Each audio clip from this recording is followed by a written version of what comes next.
Good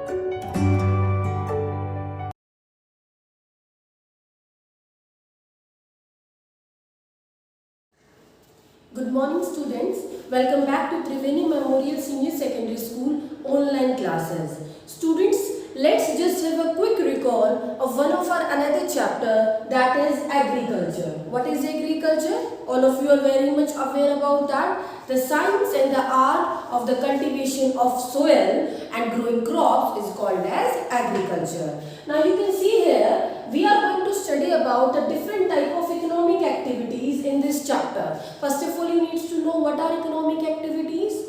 All those activities which are performed for the purpose of earning money or profit are called as economic activity. So as you can see here, we have three type of economic activities. First one, primary activities, then secondary activities, and then tertiary activities. All the activities which are related to agriculture like fishing, etc. are primary activities.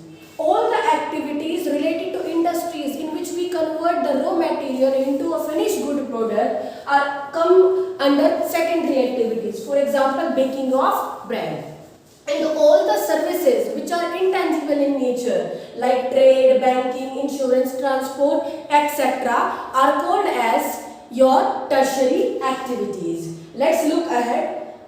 Now you can see here students, our next topic is the farm system of arable land. Now first of all you need to know what are arable lands. Arable lands means fertile land, that piece of land on which we can easily grow crops. You can see here it clearly follows a particular pattern. What is that? Firstly, we are going to add input. In input we use seeds, we use fertilizers, manures, etc. Then processing will take place, plugging will be there, sowing of seeds will be there, spraying will be there, and finally we get output, that is the final crops. Now let's look ahead. Now you can see here the next topic is physical and human farm input. So you can see here physical input and human input. Physical input means that is provided by the nature like sunshine, like rainfall, etc. Human input provided by the human only like storage, like labor, machinery, etc. Let's move to the next topic, that is types of farming. In this chapter we studied about two types of farming. First is subsistence farming and second is commercial farming. That type of farming which the farmer is doing for serving the needs of its family only is subsistence farming. And that type of farming in which the farmer is growing crops for the commercial purpose, that is in order to do the sale of the grains in the market for earning some money, is commercial farming. Now again, subsistence farming is further classified as primitive and intensive farming. If we talk about primitive farming, it comes under two categories, shifting cultivation and nomadic hardening. In shifting cultivation, what is there? We use a particular piece of land and all the weeds, all the plants present in that particular piece of land, the land is burnt. After burning, it got converted in the form of ash. For some time, that particular piece of land is left unused and the farmer shifted to another piece of land. After that land regain its fertility, he shifts back there. And in nomadic farming, the name itself is suggesting nomads used to move from one place to another place. You can see here plantation agriculture, like your beverages crops, like you can say tea, coffee, this comes under this category. And mixed farming concept is there, where food crops and your, I would say, growing crops or the crops that we used to eat or fiber crops are grown together on a piece of land.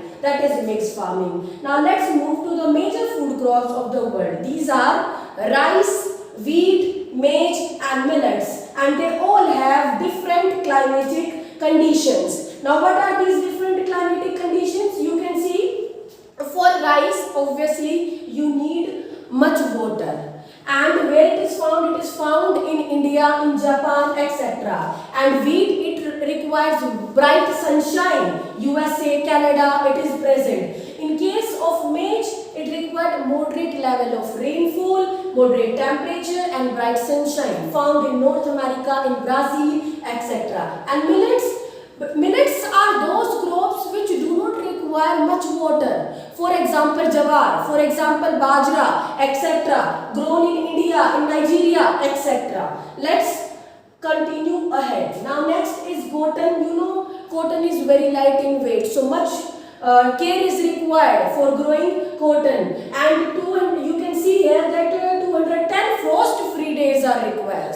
If frost will be there, our cotton seeds are not going to blossom. Jute is also called as golden fiber because it is golden in color. Then tea and coffee are your beverage crops. Beverage crops means drinkable crops that we use to drink. Loamy soil and more rainfall is required. And in case of coffee, you can see coffee beans we have seen now. Again, loamy soil and hilly slopes area is required. Now let's see ahead, students. Our last topic of the chapter is, in our book we are given the difference between a farm present in USA and a farm present in India. You can see the difference.